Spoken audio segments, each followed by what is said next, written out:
Porque la historia se lee, se escucha, se vive. Radio Educación y el Instituto Nacional de Estudios Históricos de las Revoluciones de México presentan Historia Viva. La voz del pueblo de México. Tercera temporada.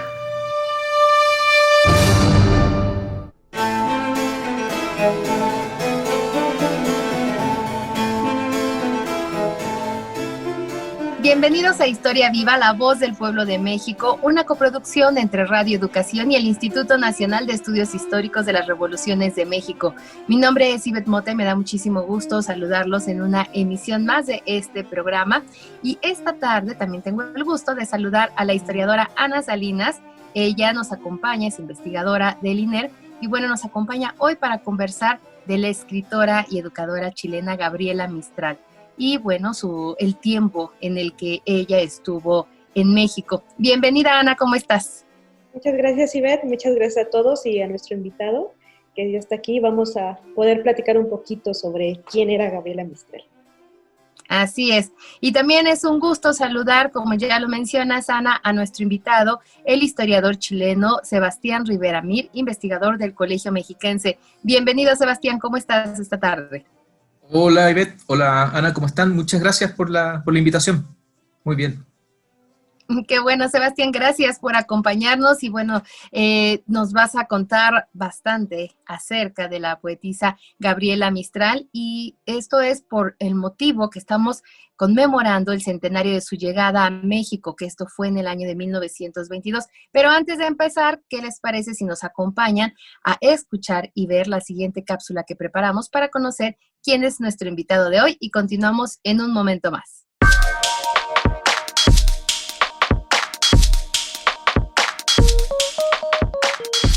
Sebastián Rivera Mir es doctor en Historia por el Colegio de México. Su tesis de grado, Militantes radicales de la izquierda latinoamericana en México, 1920-1934, Prácticas políticas, redes y conspiraciones, fue meritoria del primer concurso de tesis doctorales en Historia Social de la Asociación Latinoamericana e Ibérica de Historia Social, así como a la mejor tesis de doctorado del Premio Genaro Estrada. Y obtuvo también el Premio Salvador Azuela sobre la Revolución Mexicana, otorgado por el INERM. Actualmente se desempeña como investigador adscrito al Seminario Académico de Historia Contemporánea del Colegio Mexiquense y forma parte del Sistema Nacional de Investigadores con el nivel 1. Sus líneas de investigación prioritarias son la historia de la educación y la cultura. En el año 2018 fue acreedor al Premio O'Gorman's Scholars Program otorgado por la Columbia University. Entre sus publicaciones se encuentran Edición y Comunismo, Cultura Impresa, Educación Militante y Prácticas Políticas, México 1930-1940, así como Militantes de la Izquierda Latinoamericana en México 1920-1934, Prácticas políticas, redes y conspiraciones. Además, participó como coordinador de los libros Prácticas editoriales entre los intelectuales latinoamericanos durante el siglo XX e Historias entrelazadas. El intercambio académico en el siglo XX, México, Estados Unidos, América Latina.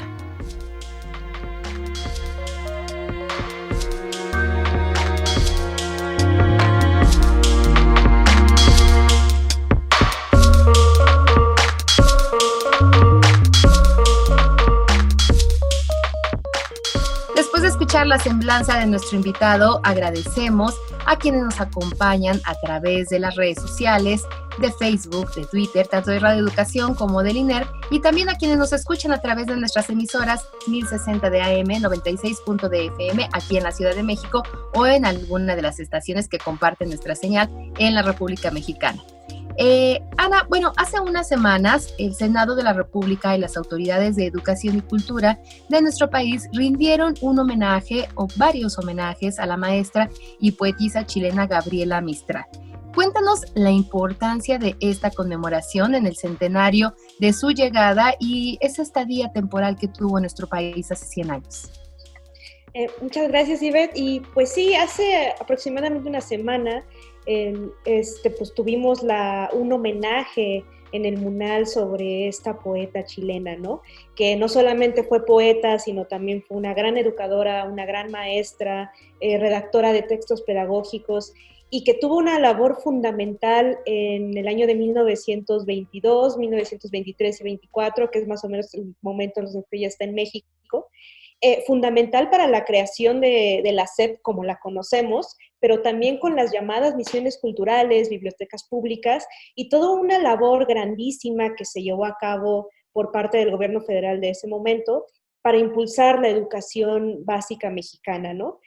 Un gran proyecto educativo que vamos a abonar un poquito más en el transcurso del programa, pero que tal fue su importancia a nivel, no solamente del lado de Chile o del lado de México, sino pues me atrevo a decir del lado del continente americano, que por eso mismo fue invitada por Vasconcelos, ¿no? Siempre se le reconoció no solo su gran pluma, ¿no? Sino estas grandes reflexiones alrededor de la educación, alrededor de las comunidades indígenas, alrededor de las mujeres, que fueron fundamentales no solamente para ella, ¿no? Sino para su labor docente, y que pues fue también, que dejó huella, mermó totalmente en la forma en la que las misiones culturales, en la que la SEP, los grandes proyectos de la educación mexicana se concibieron, ¿no? Entonces, un poco por ahí es pensado este homenaje, este centenario de su llegada, y bueno, pues un poquito nada más para dejarlo ahí, que podamos retomarlo en el programa, pero hablar, ¿no?, de la importancia de Gabriela Mistral lo podemos decir de muchos lados, ¿no? De la literatura, de la pedagogía, de la docencia, tiene muchas aristas esta mujer. Así es, incluso tuvo muchísima actividad, ¿no? También luchando por los derechos de la mujer.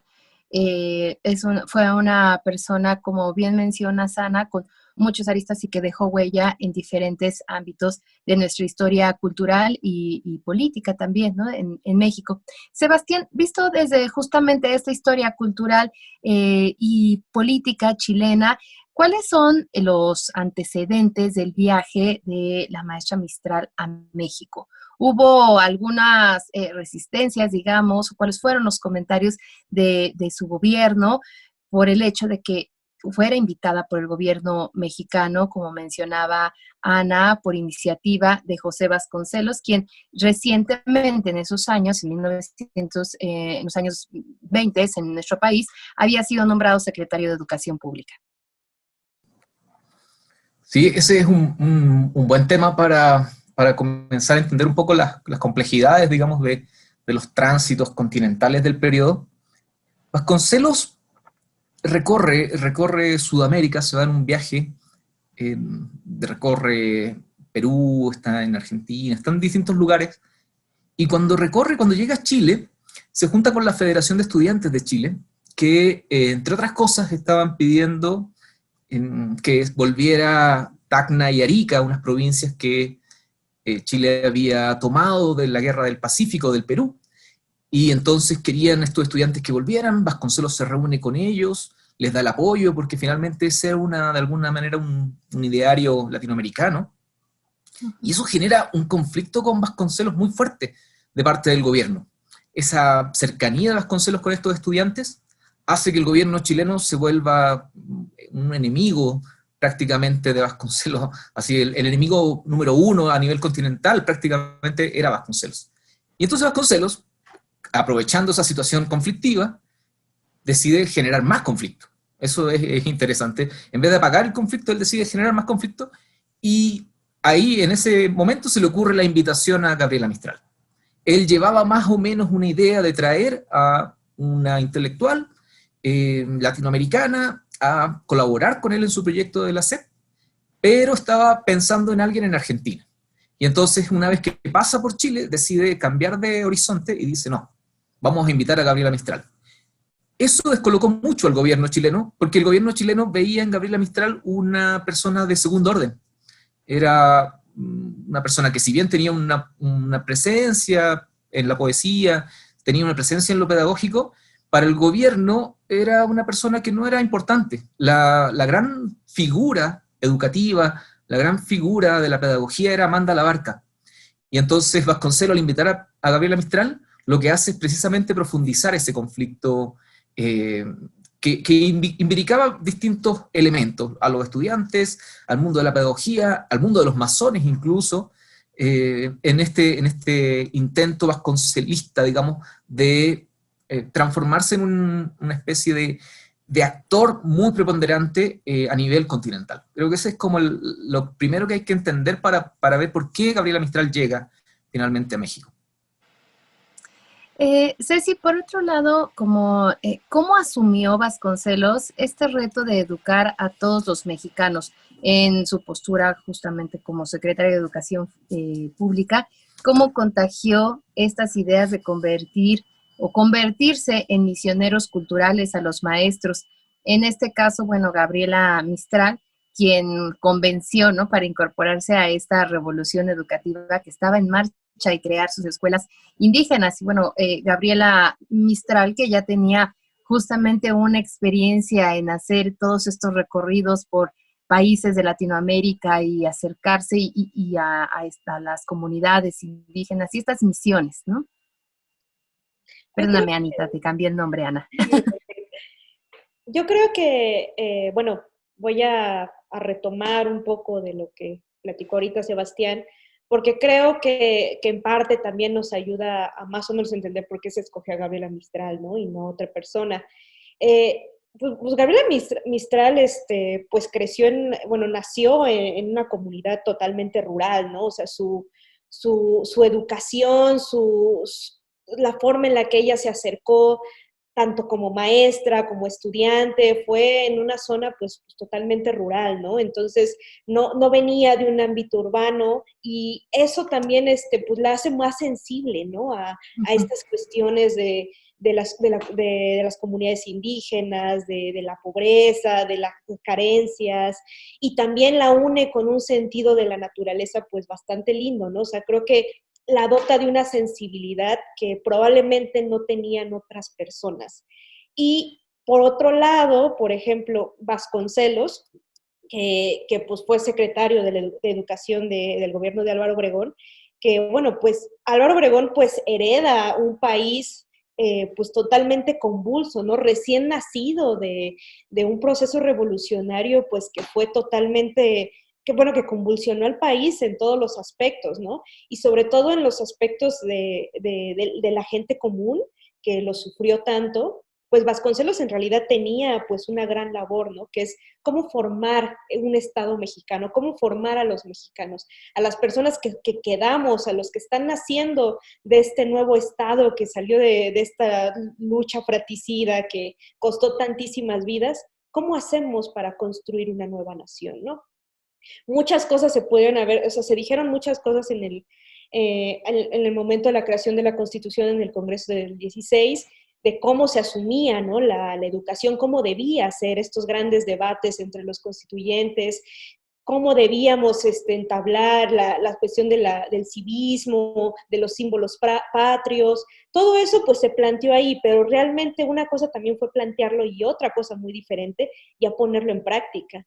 Ahora, con el asesinato de Carranza en 1920, pues ciertamente pues el país sigue convulso. Eso demuestra que realmente no ha podido como salir de este lado del caudillismo. Entonces, ya cuando llega Obregón a la presidencia, lo que hace él es impulsar un proyecto educativo gigantesco, ¿no?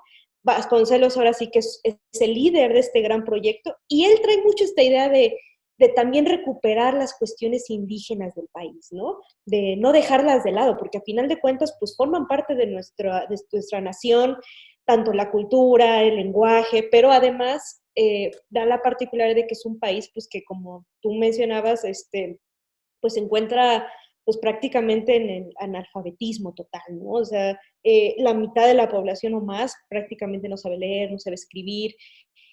Entonces, ¿de qué manera es como un poco la reflexión de esto, ¿no? ¿De qué manera se llega a este proyecto nacional? Pues bueno, pues buscando yo creo que puentes en común, no solamente del lado mexicano, porque ciertamente tuvo grandes partícipes, grandes maestros, grandes ideólogos, pero también un poco de darse de la mano, ¿no? También un poco parte del gobierno de Obregón, que fue lo que hizo, ¿no? Darle la mano a otras naciones, ¿no? O sea, también de que México estaba totalmente ya encapsulado en esta guerra, pero bueno, ya cuando sale al mundo, ya cuando se asume como una nueva nación, bueno, pues vamos a entablar lazos con las diferentes naciones, ¿no? Con Argentina, con Chile, con Brasil, con Estados Unidos, ¿qué podemos aportar, ¿no? Para crear este gran proyecto?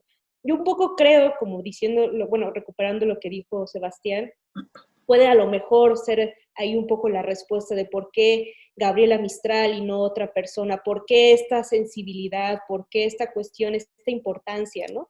Y pues además justo esta gran carisma que tiene Gabriela Mistral, pues le juega mucho a favor, porque en México pues es no solamente bienvenida, ¿no? De una manera muy cálida, se le recibe en Chapultepec, que todo el mundo la va a ver, se le dan buenas palabras, la visitan niños, la visitan profesores, pero también creo que ella logra conectar mucho con México, ¿no? O sea, trae mucho de esta educación rural, de este Chile que pues es un valle hermoso, que engloba muchas de las cosas de su niñez y que ella lo ve también en muchos de los niños mexicanos.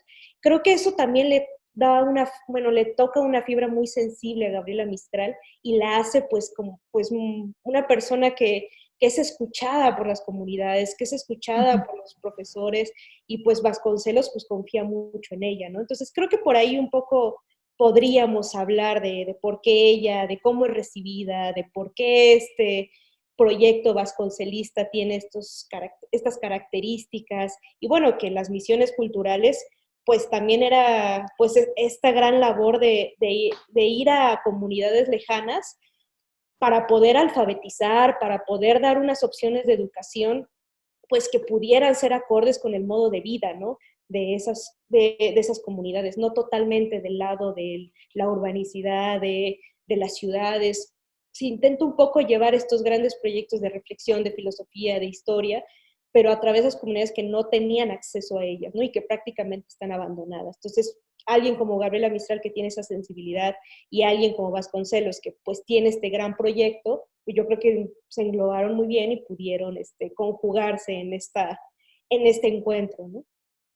Claro, tener esos dos temas en común y dos puntos importantes, ¿no? De Gabriela Mistral, es que justamente con esta sensibilidad que mencionas, Ana, era que ella promovía, ¿no? Que la educación debía ser para absolutamente todos, ¿no? Que tuvieran acceso en cualquier lugar. Y otro punto que me llama mucho la atención es el valor que ella les da a los profesores, a los maestros, que no son simplemente como quienes enseñan, ¿no? Sino la responsabilidad también tan importante y el valor que tienen los profesores, los maestros, de llevar el conocimiento y la educación a las comunidades.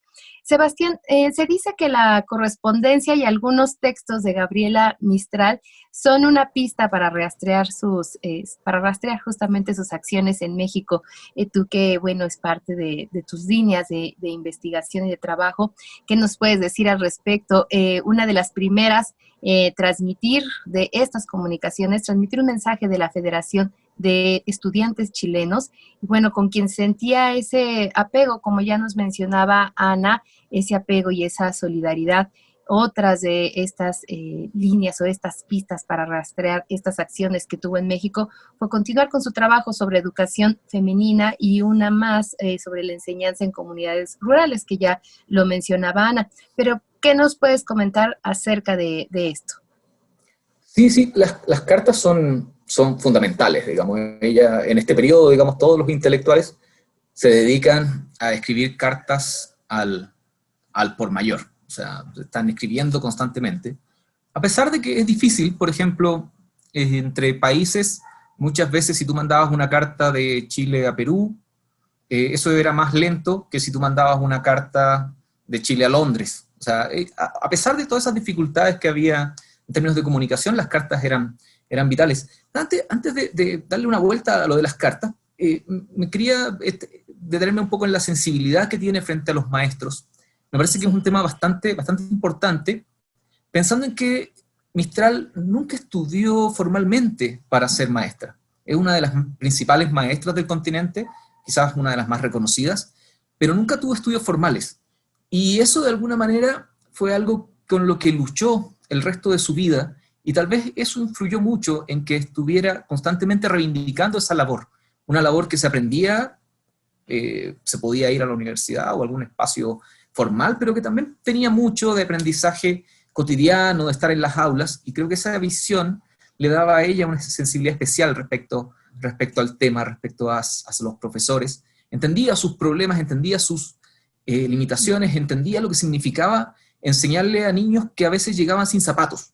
Hay un poema muy típico de Mistral que es Pececitos de niño, y se lo escribe a niños que llegaban a la escuela, a su escuela, en Punta Arenas, donde habían 0 grados o 2 grados bajo cero, y llegaban sin zapatos. Entonces, era toda una situación. Tiene esa sensibilidad para captar algunas dificultades mucho más allá y con mucha mayor profundidad, incluso que grandes o connotados estudiosos, digamos, universitarios del periodo. Y ahora, volviendo al tema de las cartas, yo creo que es interesante porque nos permite matizar algunas cosas. Yo creo que en este periodo de conmemoración tendemos generalmente a hablar de las cosas transformándolas en conmemoración, transformándolas en elementos muy positivos, en elementos muy, muy vistosos, muy bonitos. Pero cuando uno revisa las cartas de Mistral, uno lo que encuentra ahí también es un montón de xenofobia en México en contra de ella. Ella tiene unas cartas donde dice, bueno, yo en México aprendí que la patria existe. Y eso significa en realidad que pues, ella se metió a un medio como la Secretaría de Educación Pública en 1920, después de una revolución donde pues, el mundo masculino era muy fuerte y el mundo nacionalista era aún peor. Y la xenofobia es fundamental para entender sus tránsitos. Ella se va de Ciudad de México a recorrer el país, en parte porque le interesa recorrer el país, pero también en parte porque quiere salir de ese ambiente tóxico en el cual la xenofobia está mermando y está no dejándola trabajar. Ese es uno de los temas. México es un país muy xenófobo y en esos espacios, en ese momento, digamos, los inmigrantes sufren muchísimo, tal y como sufren hoy día, digamos, con las políticas migratorias mexicanas. O sea, no ha cambiado mucho en ese sentido, pero Mistral lo sufrió, y eso uno lo puede ver en las cartas. El otro tema que uno puede ver en las cartas, que también es fundamental para la discusión actual, tiene que ver con su relación con el feminismo. Ella rechaza tajantemente el feminismo de la época. A diferencia de lo que nosotros hoy día vemos que es una reivindicación feminista de ella, en ese momento ella decía, no, pero es que yo no quiero estar con las feministas mexicanas, porque dicen cosas que para mí son aberrantes. Y eso uno lo encuentra en las cartas. Entonces es interesante este lado público, por una parte, esta escena pública que ella tiene que cumplir y sacarse fotos, digamos, con los funcionarios de la SEP. Y por otro lado, esta parte privada, en la cual va develando toda una crítica a la situación del país. Es un país que, recordemos que todavía están muchos conflictos bélicos, donde todo el tema de las luchas por las masculinidades son terribles, y imagínense ustedes, llega una mujer a hacerse cargo de un proceso educativo al interior de la SEP, se transforma eso en un espacio de persecución en contra de ella. Y eso uno lo puede seguir ahí, puede seguir otros derroteros mucho más finos respecto a su estadía, que nos permiten cuestionar un poco esta lógica conmemorativa, donde todo parece tan bonito y todo parece tan pulcro. En este escenario, que bueno, no fue sencillo políticamente hablando para Gabriela Mistral, bueno, ella siempre se caracterizó, ¿no?, por esta sensibilidad que, no sé, que ha sido como un tema que ha estado presente en este programa y que se ha enfatizado, Ana, por este mensaje que siempre llevaba, ¿no?, con los niños.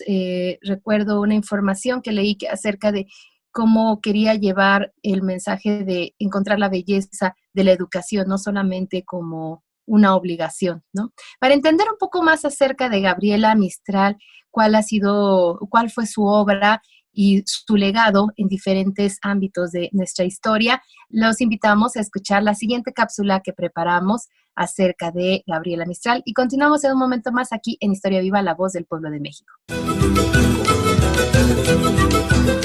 Gabriela Mistral, cuyo verdadero nombre era Lucila Godoy Alcayaga, nació en la población de Villacuña, al norte de Chile, el 7 de abril de 1889. Mistral fue una destacada diplomática, pedagoga y escritora, y se hizo merecedora del Premio Nobel de Literatura. Al igual que su padre y su media hermana, Emelina, ingresó en el magisterio poco después de cumplir 16 años de edad. Hacia 1905, cuando Lucila comenzó el magisterio, la educación en Chile se basaba en un modelo de disciplina rígido en el que había poco espacio para desarrollar tanto la imaginación como las letras y las artes. La joven Godoy, en cambio, era cercana a otras posturas pedagógicas que buscó poner en práctica, una vez que fue nombrada directora del Liceo de Punta Arenas en el año de 1918.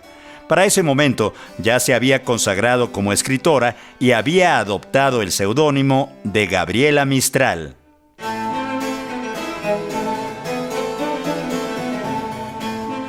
Antes de mudarse a vivir a nuestro país, Mistral no era desconocida en el círculo intelectual mexicano.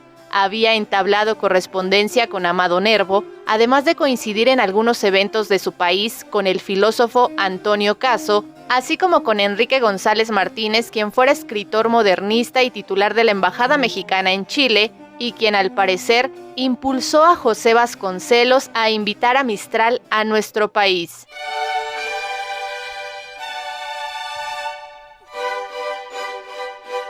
La escritora llegó a México en julio de 1922 y fue apoyada en un inicio por Palma Guillén, estrecha colaboradora del secretario de Educación en las bibliotecas populares. Poco antes de su arribo, en abril de ese año, el propio Vasconcelos inauguró una escuela para mujeres de extracto popular llamada Escuela Gabriela Mistral, ubicada en Santa María la Ribera, en la capital mexicana.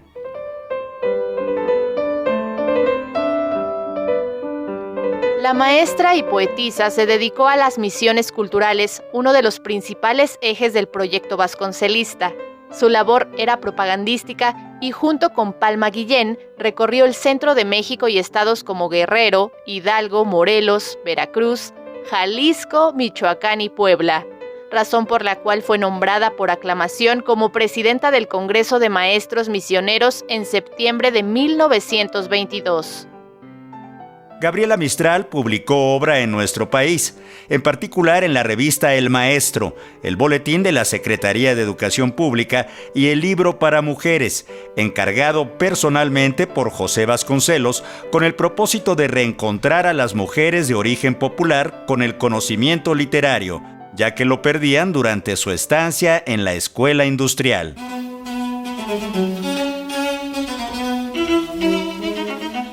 En 1924, con el cambio del Ejecutivo mexicano, terminó la misión de Gabriela Mistral en nuestro país y ella regresó a Chile. Previo a esto, realizó un viaje por Estados Unidos y Europa donde fue aclamada. Su gobierno le otorgó el título de profesora de Estado y se le otorgó una jubilación honrosa en reconocimiento a su labor. A partir de 1932 se integró al cuerpo diplomático chileno y en 1945 fue galardonada con el Premio Nobel de Literatura, convirtiéndose en la quinta mujer en recibir ese galardón y la primera persona hispanoamericana en hacerlo. Falleció en Nueva York en 1957.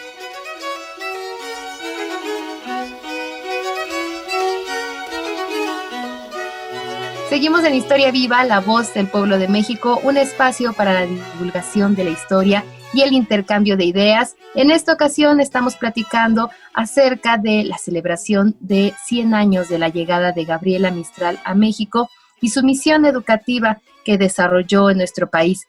Ana, ¿cuál era la situación del país gobernado por el general Álvaro Obregón, que se encontró la maestra Gabriela Mistral a su llegada, en particular por lo que ella vivió de cerca, la reforma agraria y los procesos educativos rurales? Sí, bueno, como también he comentado, pues el país estaba en una situación muy convulsa, ¿no? Había terminado pues mucho de los conflictos armados revolucionarios, pero pues en realidad el conflicto seguía, ¿no? la lucha de poderes estaba ahí. Ella llega en 1922, apenas un año antes fue la conmemoración de 1921 del centenario de la independencia con el gobierno de Obregón, y él hizo pues se hicieron festejos de muchos tipos, ¿no? Reivindicando pues la celebración de independencia, la cultura, la música, el arte. Entonces, podemos más o menos como entrever que la política de Obregón pues era esta, ¿no? La creación de un Estado-nación nuevo. Por ahí agarrando estos elementos de la historia, la independencia, el indigenismo, por ejemplo, también los murales que se hicieron en la SEP, pues tiene que ver mucho con esta gran reforma educativa y cómo se estaba creando todo, ¿no? ¿Qué elementos podemos integrarlos como lo mexicano o cómo se van a formar estos mexicanos? Por ahí podemos más o menos ver. Y Gabriela Mistral llega cuando pasaron las conmemoraciones de la independencia y ahora se está impulsando totalmente el proyecto educativo, ¿no? A través de también estos de los héroes, de los símbolos patrios, de cómo se está configurando todo el discurso. Pero también la reforma educativa, pues no solo fue un gran proyecto cultural, fue un gran proyecto político. Vasconcelos se proyectó de una manera increíble y las misiones culturales, pues sí, ciertamente, pues llegaron a las comunidades indígenas, pero tenían también muchos problemas, ¿no? La cuestión de enseñar a leer y escribir a muchas comunidades que no sabían hablar español ni siquiera, pues fue un gran reto. La sensibilidad de Gabriela Mistral, pues sí, obviamente creo que ayudó mucho, insisto, también por cómo ella venía, del origen de ella, de donde ella creció. Creo que ella sabía más que nada cómo llegar a estas comunidades, que no solamente toma un libro y aprende a leer, ¿no? Sino creo que ella podía entablar un diálogo con los niños, con los maestros, que no fuera pues tan invasivo. Creo que esa es como una de las cosas en las que se tuvo que enfrentar Gabriela y que fue muy difícil para las misiones culturales. Aún existen las misiones culturales y aunque ya se ha avanzado muchísimo, pues ciertamente todos los años 20 pues fue dificilísimo, ¿no? Llegar a las comunidades en primer lugar y poder entablar una pequeña misión y de múltiples profesionales que pudieran enseñarle a los maestros y a la vez los maestros enseñarle a los alumnos, pues fue una cuestión muy difícil. Yo creo que Gabriela Mistral pues se enfrentó a este primer problema, el problema de cómo se hace, ya lo concebimos, cómo hacemos que esto pase. Fue muy difícil y por el otro lado, del lado del gobierno federal, pues se está impulsando de manera del discurso que se está llevando una reforma total y que va a ser beneficiosa para todo el país, pero pues en la práctica es muy complicado para ella. Ahora, también ella pues se enamora del país. Eso, yo he llegado a ver uno que otro poema donde sí habla, ¿no? De la belleza natural de México, de los chicos.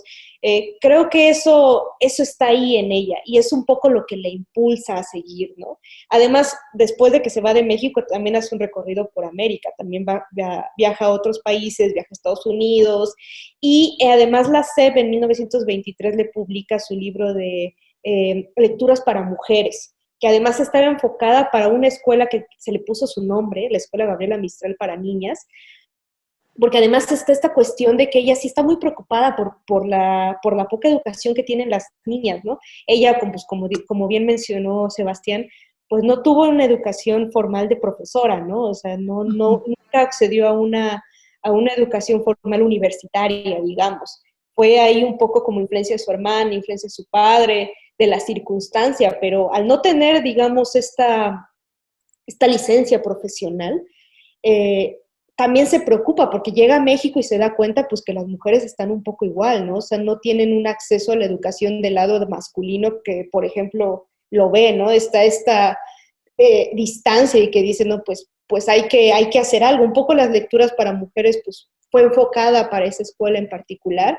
Se hicieron 20,000 ejemplares, se distribuyeron, y que eso también forma parte de la propia reforma educativa. Se distribuyeron muchísimos libros de texto. Entonces, Gabriela Mistral está entre este punto, ¿no? En el que ella tiene que hacer lo práctico, pero también está entre el discurso político y cultural de cómo se hace, ¿no? Cómo se logra. Y por el otro lado, pues está no solamente esta cuestión educativa, como tú bien dijiste, está la reforma agraria, que es como otro de los grandes problemas revolucionarios que hereda Obregón, y que obviamente la revolución no resuelve, ¿no? Este gran conflicto de la explotación de tierras, de la explotación de los campesinos, de la pobreza del campo mexicano, que se encuentra prácticamente abandonado y privatizado en muchos aspectos. Desgraciadamente no se logra resolver con Obregón, pero ciertamente hay un impulso de él por querer resolver lo que no hizo Adolfo de la Huerta en el gobierno interino, ni hizo Carranza, no solamente por los conflictos políticos que se derivaron de la Constitución de 1917, sino también por la propia fuerza política de la situación y que Carranza nunca pudo resolver y simplemente lo dejó congelado, lo que es la reforma agraria. Obregón sí se atrevió, ¿no?, un poco a hablar de la disolución de latifundios, no se logró de una manera adecuada y fue una cosa que después se heredó al México moderno y nunca se pudo resolver de la manera adecuada. Pero Gabriela Mistral al final es una espectadora de este país que está intentando resolver sus problemas más crudos y que le afectan totalmente, ¿no? O sea, que no solamente está la cuestión de que está en un país en la que hay una disparidad social, ¿no? Pero también está en un país en la que hay una disparidad educativa tremenda. Ella es una espectadora, pero tiene la oportunidad en este aspecto de dar un granito de arena. Ahora, es muy complicado, no solamente por las cuestiones que ha mencionado el propio Sebastián, sino pues, también por la circunstancia política, ¿no? Es muy complicado y es una cuestión que duró muchísimos años. Ella estuvo un tiempo muy cortito, pero desarrolló muchos textos pedagógicos, desarrolló cuestiones hasta de música, que yo he podido algunas veces ver partituras, estas cosas para que los niños aprendan de una manera, pues, un poco mejor, ¿no? Pensando en sus circunstancias. Sí, muy interesante también cuál fue su aportación también a los sistemas educativos, ¿no? No solamente de México, sino de otros países, como ya comentabas en un inicio, Ana. Sebastián, ¿cómo reconstruyó la poetisa Gabriela Mistral su experiencia mexicana? Los motivos, ¿cuáles fueron estos motivos de su partida, pues que fue relativamente rápida y repentina? Las estampas justamente de este recorrido por toda la República Mexicana, ¿cómo las podrías tú describir? Y esta puesta en práctica de sus ideas pedagógicas que formaron parte de la historia educativa de nuestro país, o forman parte. Sí, Gabriela Mistral recorre México, va a Oaxaca, Veracruz, Puebla, Michoacán, recorre varios otros estados incluso, intentando conocer, intentando también percibir, intentando vincularse con lo que estaba pasando, digamos, al interior de la sociedad. Esta sociedad que se encuentra en guerra, o sea, eso es como un antecedente. O sea, si bien el gobierno está más o menos estable, el 23 tenemos la rebelión de la Huertista, que moviliza de nuevamente a una parte de la población en contra de otra, entonces hay que también tener esas apreciaciones. Y en ese contexto tan movedizo, digamos, que se está dando en ese periodo, Gabriela Mistral logra percibir algunos detalles culturales muy sensibles. Por ejemplo, el discurso que tiene ella sobre la reforma agraria en Chile es un discurso bastante técnico y bastante sencillo antes de llegar a México. Pero cuando está aquí y uno empieza respecto a lo que significaba la reforma agraria, a diferencia de muchos otros actores que veían en la reforma agraria un tema fundamentalmente económico para la subsistencia de los campesinos o cosas así, ella ya en 1922-23 le va adhiriendo la necesidad de una vinculación con lo identitario, por ejemplo. Ya no se trata solo de entregarle tierra al campesino, no solo se trata de entregarle las herramientas para que pueda producir esa tierra, sino que también fortalecer las capacidades de las comunidades para generar su propia, y fortalecer también su propia identidad. O sea, ahí eso ya es un discurso que para nosotros a lo mejor hoy día en la actualidad es muy presente, pero que en ese momento pues, en general no se tenía esta apreciación. De hecho, se veían en estas identidades muchas veces locales como estorbos, como si fueran realmente el ideario vasconcelista, digamos, en torno al indígena es, pues sí, hay que hacer que el indígena se supere, eliminando su condición de indígena, digamos. Entonces, Mistral tiene una mirada mucho más sensible a estas identidades, estas formas culturales Entonces dice, no, hay que hacer una reforma agraria respetando y fortaleciendo estas líneas de los propios pueblos, de las comunidades locales, de todos sus espacios. Eso yo creo que es uno de las grandes ganancias de Mistral en México, más allá, digamos, de que tenga en su poesía después referencias a la cajita de Olinalá o al maíz, cosas como muy, muy simbólicas, digamos. En realidad lo que va a hacer México es ser tanto una palestra para ella como intelectual hacia el continente y hacia Estados Unidos, como al mismo tiempo entregarle estas herramientas que le permiten tener una mirada mucho más profunda de la realidad continental, no solo de la realidad mexicana. Yo creo que ella mira al continente a través de México también. Y entonces va fortaleciendo sus apreciaciones sobre Argentina, sobre Perú. En la SEP se encuentra con otros latinoamericanos, por ejemplo con Aya de la Torre, que es un peruano, conversan mucho, y así se va encontrando con otras realidades. México está aglutinando en ese momento a muchos exiliados, y entonces eso hace que el pensamiento de Gabriela Mistral ya no sea tan localista como pudo serlo en Chile, y se transforme en un pensamiento latinoamericano que posteriormente va a ser un pensamiento finalmente universal o global, digamos. Entonces eso es interesante cómo México se transforma en eso. Esa palestra y ese dotar de contenido estos planteamientos. Ahora, ¿por qué se va tan rápido? Se va rápido porque quiere, literal, ella quiere, se va a mediados del 24, porque en la escuela que lleva su nombre estaban organizando un evento y ella no quería participar de ese evento porque ella no estaba de acuerdo con lo que la escuela que llevaba su nombre realizaba. Era una escuela donde se practicaba el control de la natalidad, como el feminismo de aquel momento, para evitarse el problema, para evitarse el conflicto de aparecer en una escuela con la cual ella no congeniaba, decide irse antes incluso de que se cumplan los plazos establecidos. Vasconcelos le dice, quédate un mes más para que puedas participar en este evento, y ella dice, no, muchas gracias, me voy antes porque no quiero tener ninguna relación con esa escuela. Es interesante porque es la escuela que lleva su nombre, y generalmente asociamos la escuela a Gabriela Mistral, y nunca tenemos de vista que ella pues, rechazaba lo que en esa escuela se enseñaba, en términos prácticos y concretos. Es sumamente interesante esta posición. Y se va por eso, se va fundamentalmente, se va finalmente porque va a acabar el periodo de Vasconcelos. Ella viene invitada por Vasconcelos y ella lo asume así. Y cuando ya se va a cumplir su periodo, el periodo del Vasconcelos en la SEP, ya decide también emprender el rumbo. Y adelanta un poco el viaje con este objetivo.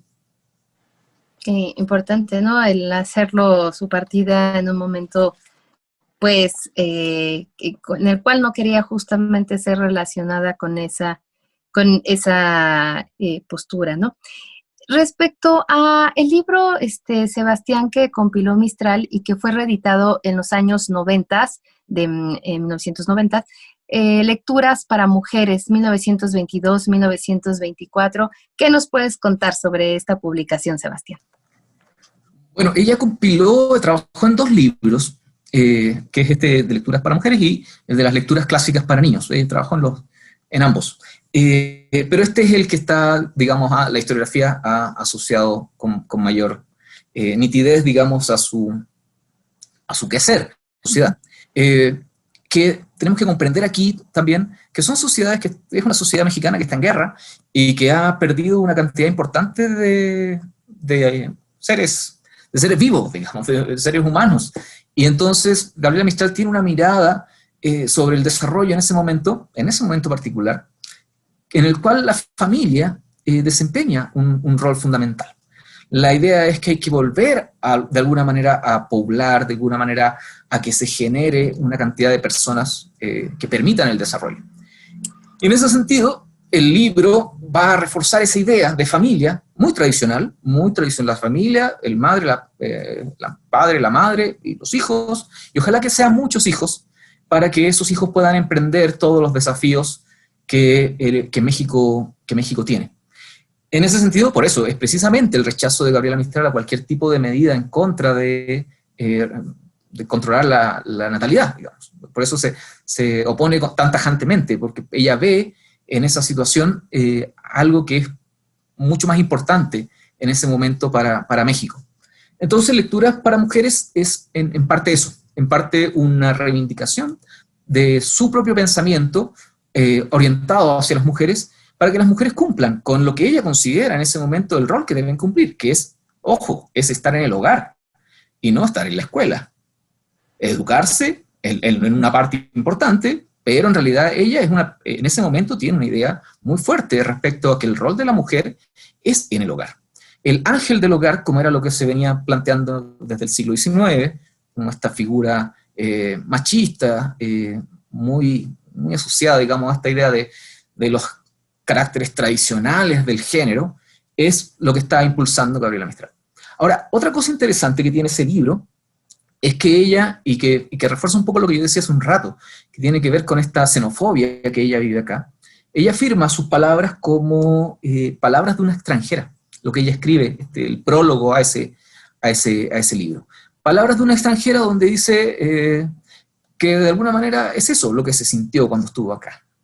Es una extranjera que ve, que comprende el país, que tiene una mirada distinta, que se enriquece con este país, pero que también se siente extranjera. O sea, aquí yo creo que es importante recuperar esa idea de que finalmente, por un lado está aprendiendo, por un lado está entendiendo, por un lado está enriqueciéndose y reconoce su cariño con México, pero también por otro lado tiene esta visión mucho más compleja respecto a la sociedad mexicana, en la cual ella también se siente parte de todo este proceso de discriminación que, como te decía, viven los extranjeros en ese periodo. Y bueno, entonces esta idea de la extranjera permea de alguna manera todo el libro y fundamentalmente sus palabras iniciales. Y a pesar de esto, Sebastián, pues las relaciones y los intercambios culturales entre México y Chile después de la misión que consolidaron estas relaciones, y bueno, tenemos ya muy poquito tiempo para concluir este programa, pero también me gustaría que nos dieras una muy breve conclusión de esta gran aportación que tú subrayarías sobre Gabriela Mistral y su visita en nuestro país. Sí, mira, los intercambios entre Chile y México se mantienen a lo largo del tiempo casi de manera inalterable, incluso en los momentos más complejos de la historia mexicana, incluso en los momentos más complejos de la historia chilena, ha habido estos intercambios. Cuando sucede en México, por ejemplo, lo del 68, en Tlatelolco, Chile recibe a exiliados mexicanos, y después cuando viene el 73 el golpe en Chile, México recibe exiliados chilenos. Ha sido una relación de intercambio bastante fluida en este siglo, digamos, si lo pensáramos así, desde 1922, incluso lo podríamos ver antes, hasta el 2022, digamos. Eso prácticamente ha sido una relación de mucha amistad, mucha reciprocidad en términos de este intercambio. Y sobre el impacto, yo creo que tiene que ver Mistral, pues, la transforma a México en una intelectual global. Es la palestra de eso. Su relación con el país la va a hacer saltar al escenario internacional como una de las grandes intelectuales latinoamericanas. Entonces ese es el gran aporte, digamos. Y eso significa también que todo el ideario, de alguna manera, de la Revolución Mexicana va a estar presente cada vez que Gabriela Mistral hable, cada vez que Gabriela Mistral quiera decir algo, y no solo porque México le siguió pagando un sueldo después de 1924, sino que porque en realidad ella siente muy profundamente muchos de los logros y de los alcances que, como Ana decía hace un rato, se desarrollaron durante este periodo. Entonces creo que ahí hay todo un tema. Hay muchísima historia que podemos seguir consultando y escuchando y viendo, y que nos pueden compartir acerca de Gabriela Mistral y su importante papel y su importante paso en la historia educativa de nuestro país y cultural. Pero bueno, hoy se nos terminó el tiempo.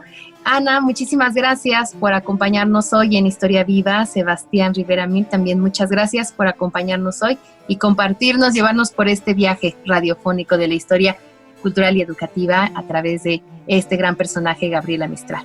Gracias a quienes nos escuchan hoy y los esperamos en un siguiente programa de Historia Viva, la voz del pueblo de México.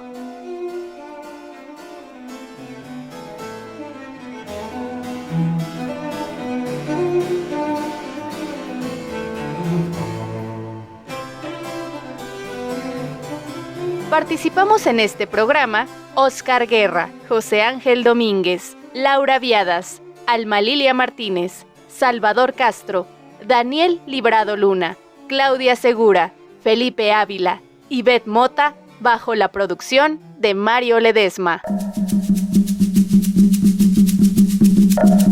Porque la historia se lee, se escucha, se vive. Radio Educación y el Instituto Nacional de Estudios Históricos de las Revoluciones de México presentan Historia Viva. La voz del pueblo de México.